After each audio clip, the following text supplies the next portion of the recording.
Ever feel lost when native English speakers chat, even though you know English very well?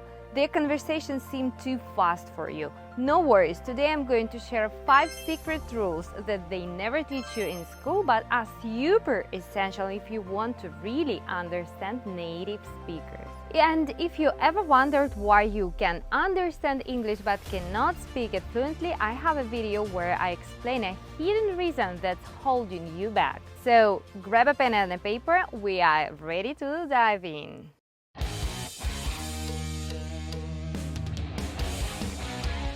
Hey, this is Masha. I'm the author of Fluent, Fearless and Free, and after 2 decades of teaching English, I can tell you that you can learn any language without leaving your country or having a native speaker around you.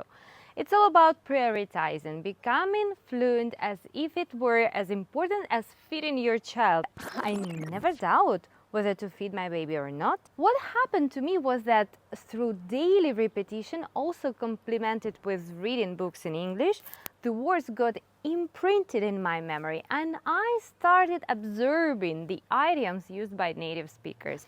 You know, the most common mistake we make is trying to understand every word instead of catching the flow of the whole conversation, the keywords, intonation and context. The first rule is learn phonetic syllabication. I'm going to play a clip of a real English conversation, listen to it and try to pick up those keywords, not every word. Oh my god! Oh my god!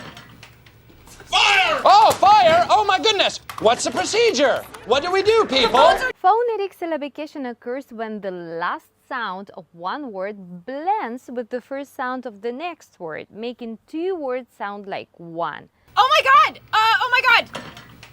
Fire! Oh, fire! Oh my goodness! What's the procedure? What do we do, people? What do we do?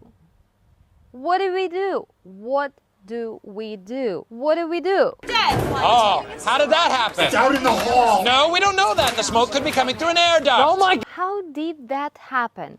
How did that happen? Even shorter, how did it happen? This is why native speakers seem to talk fast, but they are not actually speaking faster. They are just blending sounds together. Now it's your turn. Think of the phrase that always confuses you when native speakers say it. Write it in the comments below. We will break it down together. Rule number 2. Focus on intonation, not just words. Most learners focus on individual words, but native speakers rely heavily on intonation. This is the rise and fall pitch in their voice, which helps communicate emotion and meaning. For example, a simple word, really. I can say, really.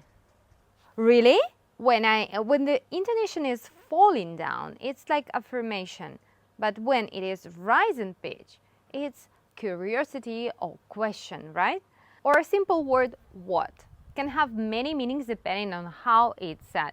Rising intonation shows curiosity, while falling intonation might indicate disbelief. Attention! Employees of Dunder Mifflin! This has been a test of our emergency preparedness. There is no fire, it was only a simulation. What? I'll say a few sentences and I want you to pay attention to the tone and not the words. Where do we go? Okay, procedure. Exit options. Where do we go, folks? Where do we go, folks? Where do we go, folks? Rule number 3, master contractions and reductions. Gonna, wanna, could have are the key features of native speech. They compress sentences, making native sound faster than they actually are. Smoking is gonna save lives.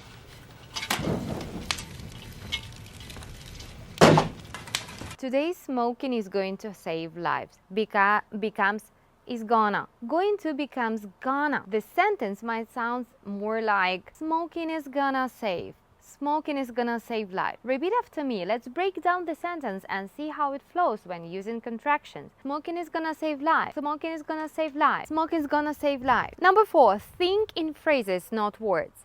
Native speakers don't think word by word, they think in chunks or phrases. Understanding thought groups will help you make sense of fast speech. For example, Have you ever seen a burn victim? Okay. Calm, please. Have you ever seen a burn victim? Isn't spoken as 6 separated words. Instead, natives group it like this. Have you ever seen a burn victim? Have you ever seen a burn victim? Have you ever seen a burn victim? Let's practice speaking in chunks. Listen to the native clip and repeat, focusing on grouping the words together. Rule number 5, and the most important, if you can pronounce it, you can hear it. Listen to real native audio on topic that interests you. Not audio for students of English, but podcasts aimed at native speakers. Why? Because this will expose you to how they really speak. Podcasts became my obsession. Even if I didn't understand everything at the first, little by little the words started to stick in my memory. That's how natives really speak. Don't start with humor or shows full of double meanings, because you will be frustrated, you will end up frustrated. Start with simple topics or ones of personal interest. Save humor for later when you feel more confident with your listening skills, okay? And if possible, recommend in the comment a few specific podcasts to get started. If you like marketing, maybe you have some suggestions, or if you like technology, or what podcast can we listen to? In this video, I have shared with you how to improve your listening skills by listening in a different way.